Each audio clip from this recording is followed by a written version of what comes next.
Good. So today we're going to cover deterministic wallets and the SF Bitcoin devs, deterministic wallet project. This project started off last week Sunday.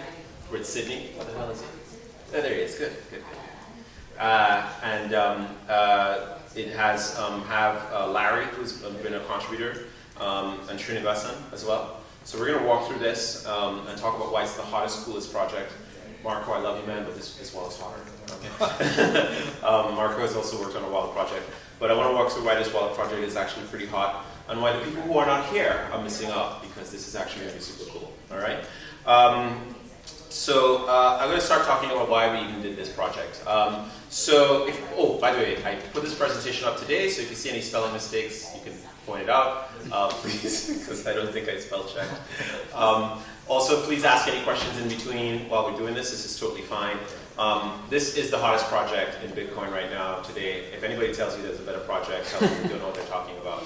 This is it. And we start with why. So we wanted to build, so I wanted to build, and I talked to Sydney about this, building our own web wallet for future projects. It's surprisingly enough, it's very hard to get good wallet software that you can fork. And I wanted to have wallet software that I could get public addresses, we can send money to, we could use it on testnet. Sydney always says, Taariq, you gotta use testnet to test. A lot of developers in Bitcoin don't use tests to test. And we wanted a base wallet so I could build cool new applications. You guys may already know, I work on the Common Party Protocol, I work on gold coins, silver coins, and precious metals. And many of our customers want a wallet to be able to see their coins, but we don't have one. And being able to prepare one was really cool. A base wallet we can build cool new apps on it. We didn't want to reinvent the wheel because we thought that would be a waste of time. We wanted to move really, really fast because everything in Bitcoin time was fast. But we really also wanted to take advantage of Sydney's HelloBlock.io. And you guys may not know about HelloBlock.io, but it's like some of the hottest stuff that is in Bitcoin today that has not really been marketed. And we might have Sydney come here and tell us a little bit more about how we might use it, but I'll get on there. But so it's a big problem, and I know a lot of other devs have this problem, right? I mean, how many of you guys have your own web wallet software anyway? In a repo, GitHub? Wallet software? Your own web wallet software. No, web wallet blockchain. You know what I mean, though, to build on. Do you have one? No. Exactly. So I know most of us don't have, right? So we said, okay, let's go find a web wallet that we can fork, and we found CarbonWallet. I found CarbonWallet because I'm aware that some people have been talking about this wallet as a basis for forking. So this wallet was, it's currently online. You can go to CarbonWallet, I think, .io. And it uses a deterministic wallet. So somebody had already implemented a deterministic wallet, and we thought, all right, let's look at this one and see if we can use it. So the cool thing about CarbonWallet, it is fully client-side and browser security using Bitcoin JS lib. It's a deterministic wallet, which is also awesome. It doesn't require Bitcoin D instance to run. And it uses BIP32. So we're going to talk about BIP32, and I might even have Tim come up and tell us a little bit about it, if he's comfortable with it. Because I still can't explain it properly. It's really hard. We wanted a wallet that was JavaScript all the way, right? JavaScript on the client. We'd have one language we can go through. We didn't need any server backups, but you can always log in with the same 12-word passphrase and get the same addresses. And it was open source and ready to fork. So this is the hotness. And we said, okay, let's do CarbonWallet. But it has BIP32, right? And BIP32 is what makes this wallet super cool, the deterministic wallet. And BIP32 was an idea written up by Gregory Maxwell, one of the Bitcoin core devs. And we wanted a way to create a lot of public-private key pairs. We want to do it fast. We want to use a 12-word passphrase for generating the initial 128 bits of entropy. It allows us to create something called a master node, child keys, and all sorts of crazy stuff. But I'm going to say, Tim, do you feel comfortable talking about BIP32 and how it works, since you worked on it quite a bit? Yeah, sure. Yeah. All right, come on up. Everybody, this is Tim. I don't know what you talking about specifically. Well, how does it work? What is it? Yeah, well, first, I'm Tim. I'm a software developer at Blockchain. And well, what's BIP32? Well, I didn't really write the core. I just took some guy's library with a command line tool. But what BIP32 is basically, okay, first you have to understand how you generate Bitcoin keys. like for every key pair, like the private key and the public key, to generate it, you need some randomness. So before, how it works right now in Bitcoin D or Bitcoin Core is every time you want to generate a key, some randomness will be applied. And then from that randomness you get a different key, usually a different key every time. But for the thing that's different about BIP32 is that it uses a seed, just one seed as a randomness, and use that randomness, the seed, to generate all of the keys. So the interesting about that is you could, just by renaming the seed, you could regenerate all the addresses. So that will be a lot easier with BIP32. And also, BIP32 is also different from another one called Type 2 Deterministic wallets, which is what Electrum does. Electrum does it the same way with BIP32 with a 12-word passphrase. But the difference is BIP32 is there's some hierarchy to it. You can think of it. Next slide. Okay, the difference between how Electrum does it. Actually, I think Electrum does support BIP32 now, but Yeah, we actually use Electrum here. Yeah, Electrum does support it. I think if they go into the code itself and modify it or something. I think right out of the box, Electrum just does Type 2 deterministic wallets. I can't be sure, but yeah, we use Type 2 deterministic wallets. This is a Type 2 deterministic. okay. Yeah. So the difference is, as you can see on the picture right here, you can think of Electrum as Electrum Type 2 deterministic wallets only generating one chain. Like once you know the seed, you know all the keys. But it's like a kind of a all or nothing kind of thing. If you have the seed, you can generate all keys. Also the public seed too. You can generate all public keys. I mean addresses, public keys and addresses. So there's all or nothing basically. If you have the seed, you can generate all the keys. Well, for BIP32, it's possible to just have a partial. Well, just look here.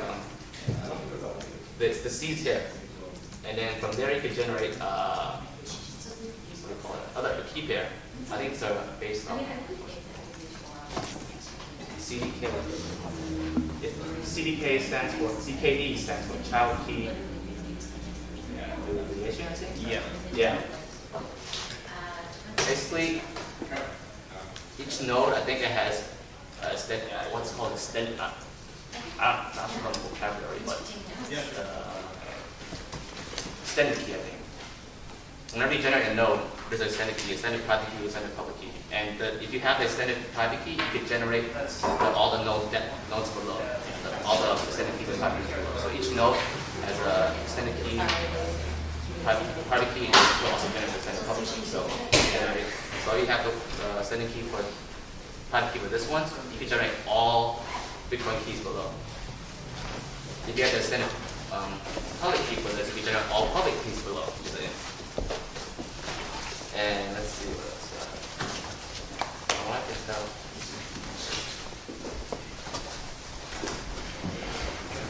Yeah, basically that's it. And so for each node, you can't generate what's above, but you can generate what's below. So in this node, if you have extended private key for this node, you can generate all keys below, but not up.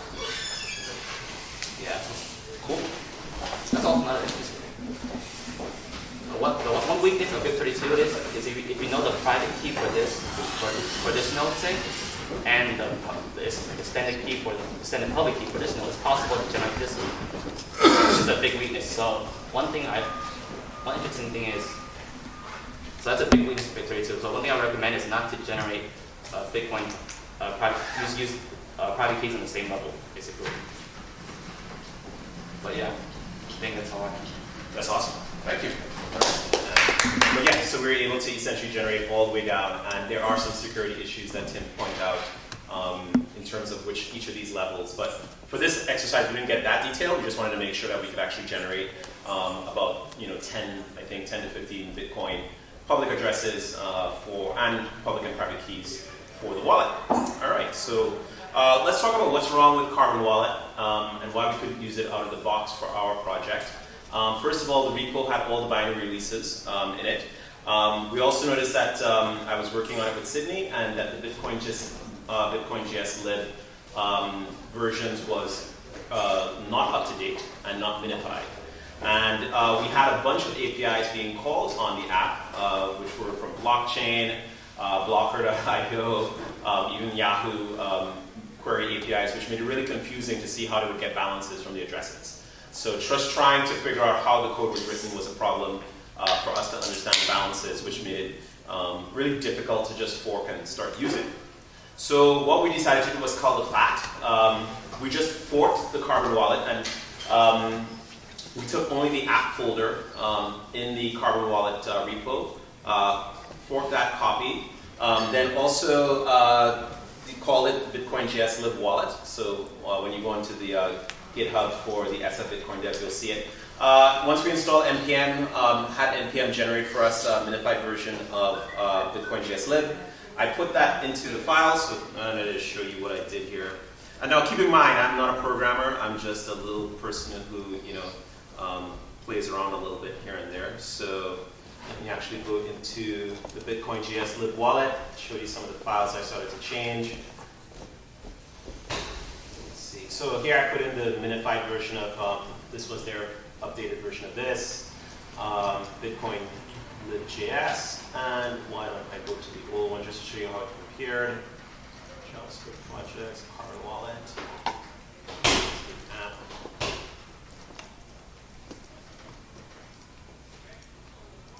So the CarbonWallet had this entire folder of all the Bitcoin lib.js files. So instead of doing that, we just minified it.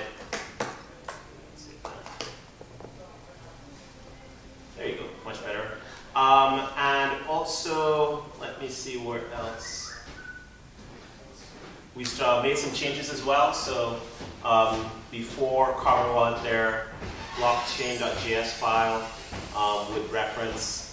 Let's just see if we have the blockchain.js file here.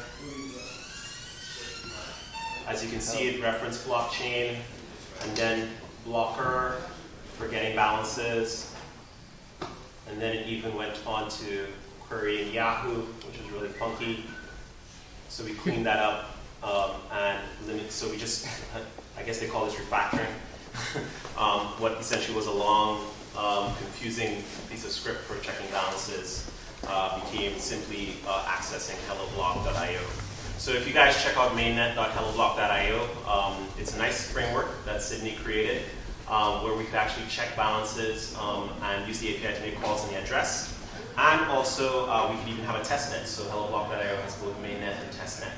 So if you wanted to just run checking balances on test addresses, we can. All right, and of course, I was able to do that, so this was really cool.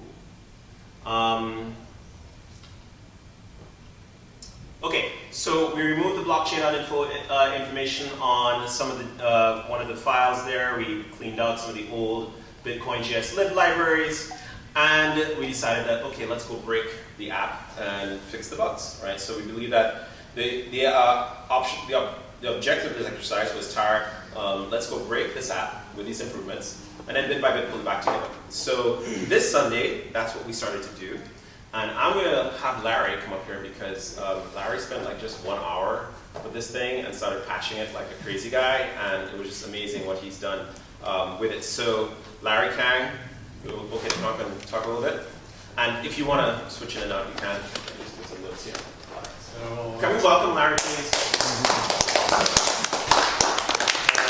I'm a software engineer. I work at Yesware, sort of the mission district. And yeah, so it was pretty straightforward. Pretty much, I guess if we just load app.html, the project, into a browser, you'll start seeing the JavaScript trying to run, and you get errors in the console right away, and that's pretty much what I was trying to do, is just resolve all those errors and just try to get everything sort of visibly running. With the Bitcoin.js Live. So there were some hacks I had to do, like the Bitcoin.js Live didn't expose get SEC curve by name. I wasn't really familiar with Bitcoin.js Live, so I had to go searching through pretty much all the source code on GitHub to be Also, secure random. We needed a random number generator to be able to generate a sequence of the 12 words as the seed for your 32 log. And most of the action actually was in the electrum.js file. It's actually a very small file, but that's where all the heavy math is done. And getting the right calls or understanding the parameters of the calls actually took a while. I could get it so the thing wouldn't crash, but then later on I noticed, well, the first 10 keys generated, they're all the same key. So so I had to go back and sort of figure out, instead of a string, you have to put in a word array. And so basically things like that. Learning how to use Bitcoin.js 5. Whenever I'm working on Bitcoin projects, I find myself writing a lot of tests. And this was a really good opportunity to do that also. So I took, CarbonWallet, and ran that in a browser. And at certain points made breakpoints, especially at when Electrum was generating all the keys. Okay, I took the inputs and took the outputs and essentially made a JavaScript test out of that. And then I ran against the new version that I was trying to port and eventually got that to run. So when you're just looking at the hex, base 58, it's impossible to tell whether you're right or wrong. So I wrote a little test, set of tests, and so that should be probably expanded as we go. Any place where I've made a change, I think there probably will be a reference test built up around that. So we still have some questions. Srinivas and I were just talking about, did I actually do it right? I'm not sure. In a couple other places. And the last thing, well, maybe not the last thing, but this last thing that's listed here is actually quite important. Callbacks to get balances from helloblock.io. Right now it's giving back balances on a per Bitcoin address basis, but the CarbonWallet was actually doing a little bit more. It was going to blockchain and pulling down each transaction on an address. So an address could have like 10 transactions on it. You'll have a TX ID, you'll have an amount. And it was keeping that in an array. And you're going to need actually all those transactions because when you actually list on the stent, you're going to pick from these individual transactions to stem those individual outlets. And we didn't get that data from HelloBlock? No, right now we're just getting the balance. It looks like an aggregate balance for an address, but we don't seem to have the individual transactions. Where's that HelloBlock guy? There's a client library. I'll show you how it works. Okay. Yeah. So HelloBlock. I don't understand that API. But apparently, there's within tx.js, they're actually parsing the blockchain info call, pulling out all this info, storing it in tx.js. So I think that's probably the most important thing to do next. To be able to have these. Right. So this is what's changing. Cool. All right. Thank you, Larry. All right. So why don't I show you guys the demo of the hotness? Yeah. All right. You want to see all this heavy lifting? All right. Let me just make sure. I think we had some merges come up, so I didn't patch. So. Cool. Yep. So we should be able to open app.html. And here comes the hotness. Okay. So this is the product of 2 Sundays of work. The SF Bitcoin Devs HD wallet. Woohoo! Doing a good job. Doing a good job. All right. Sorry. Okay. So. So much, and there's no music playing. All right, so what we're going to do is start a new wallet, right? And once we hit start a new wallet, our random number generator just was able to give us essentially 12 random words. And I'm just going to highlight them and copy them here. And I'm going to enter the passphrase, which based on bit 32, should generate us a deterministic list of public addresses, public and private keys, right? So hit open wallet. Da-da-da-da-da-da-da-da-da. Okay, quick. Okay, yeah. Okay, so this is, I still need to patch that CarbonWallet stuff. And if we click on received, you can see all the Bitcoin addresses. All right. The balances are 0. Whoa. Huh? Whoa. Yeah, cool, right? And you can make a payment to these addresses. So we haven't gotten into much of this yet, but now essentially we have a deterministic wallet with public addresses. And like Larry said, the next step is for us to learn how to use HelloBlock.io a little bit better so we can get a list of transactions and unspent for each of these addresses, not just the ending balance. All right. So this is the hotness, and this was, I think, at most maybe 3 hours of work, or 4 hours in total of work. I know Larry was overnight doing pushes to this, so maybe a little bit more, but really cool that we have this. All right. So now that we've seen the hotness, I'm going to bring Srinivasan. I'm going to get it right. And he's going to talk because he also did some pushes last night, and I'm going to have him talk a little bit about what he's been looking at for a while.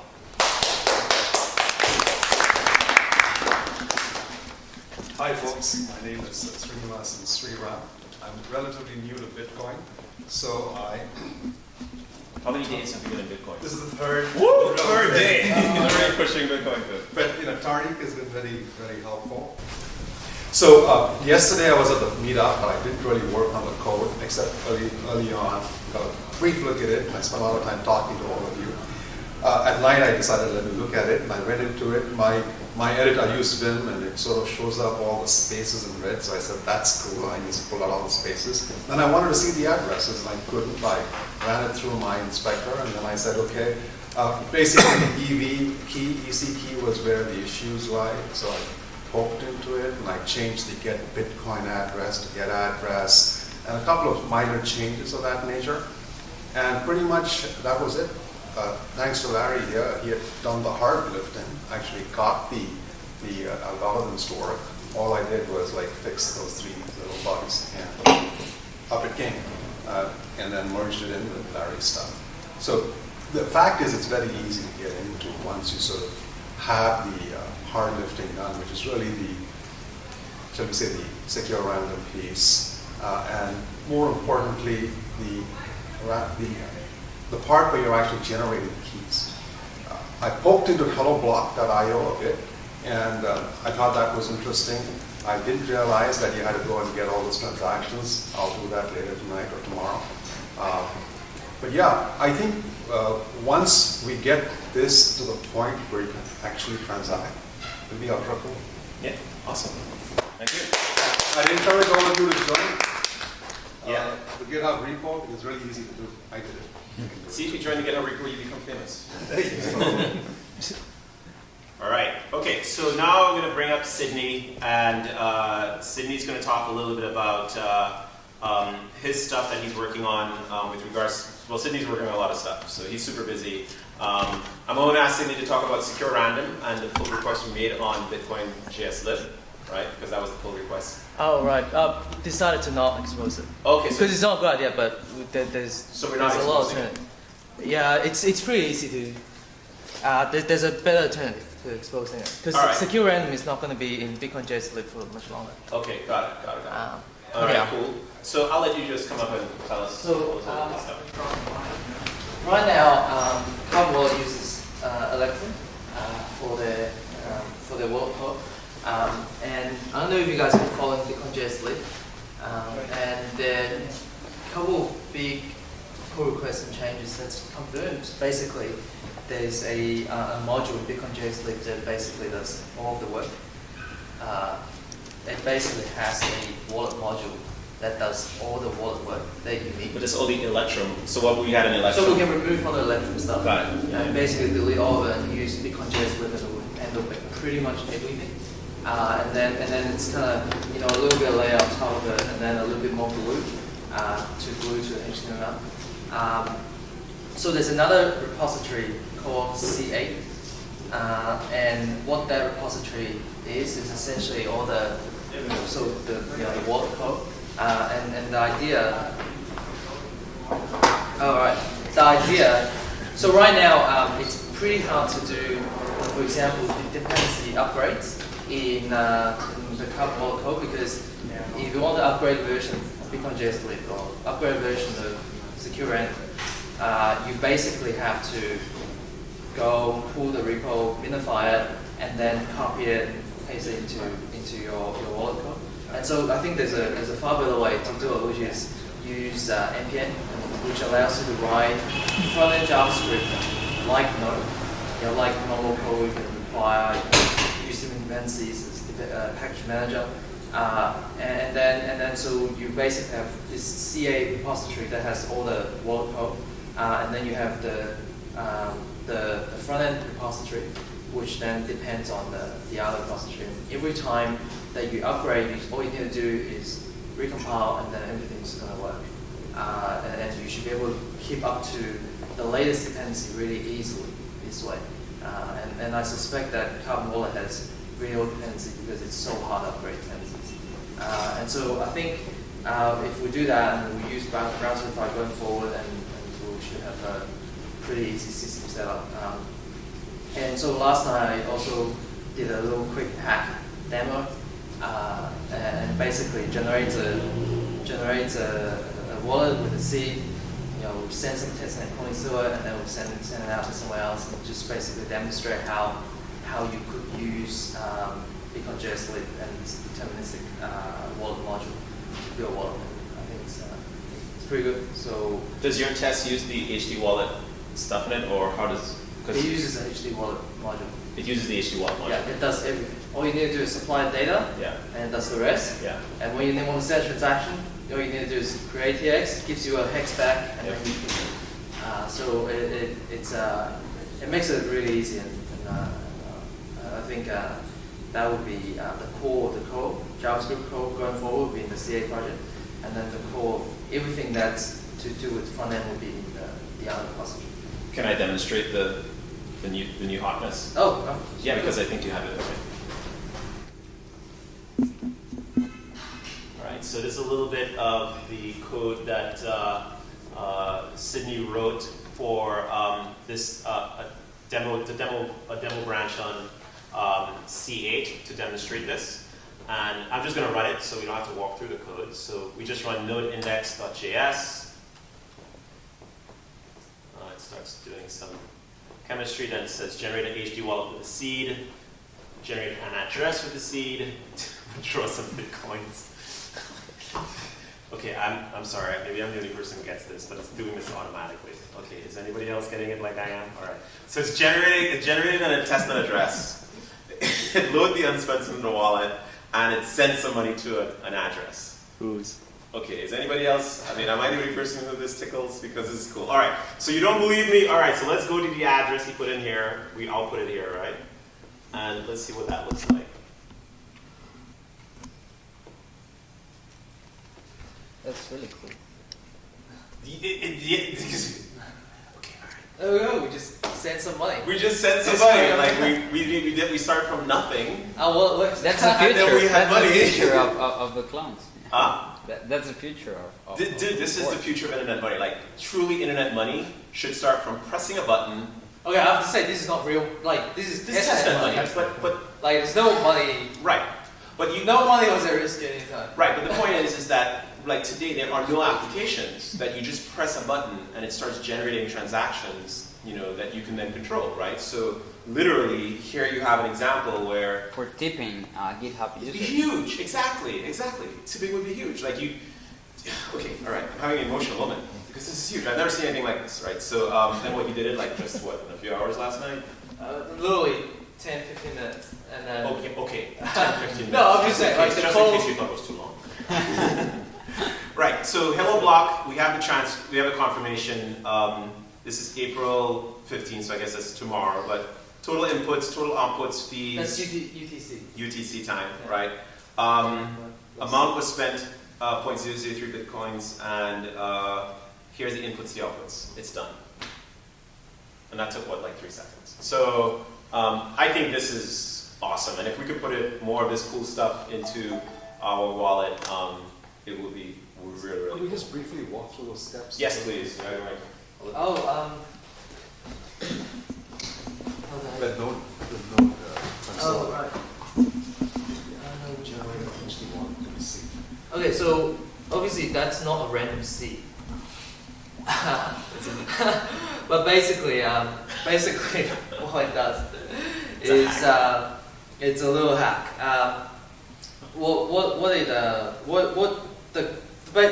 Basically the way the code works is the wallet module takes a seed, which is the result of a SHA-256, and so you provide a random string, and that generates a seed, and that's always given the same given